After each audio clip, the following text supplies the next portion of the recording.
পর্যটক একবার আসলে দ্বিতীয়বার আসার নামলো না। 20 টাকার ভাড়ার জন্য আমরা এখানে কত কষ্ট করে যেতে হয়। কোথাও সম্পূর্ণ ভাঙা, আবার কোথাও বড় বড় গর্ত। এমন বেহাল দশায় বছরের পর বছর নোয়াখালীর হাতিয়া উপজেলার নিঝুম দ্বীপের এ সড়ক দিয়ে যাতায়াত করছে পর্যটক সহ স্থানীয়রা।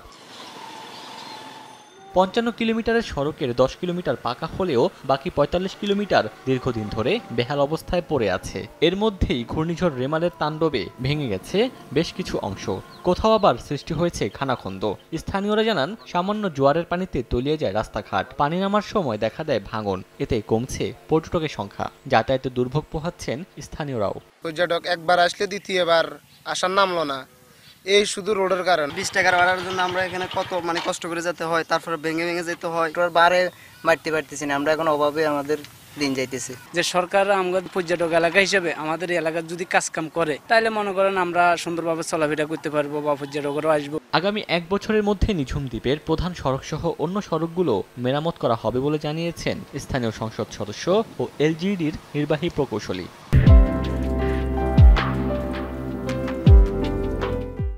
বিচ রোড যেটা ওই বিচের ইয়েতে, এটা আগামী ডিসেম্বরের মধ্যে হয়ে যাবে, আগামী শুষ্ক মৌসুমের মধ্যে হয়ে যাবে।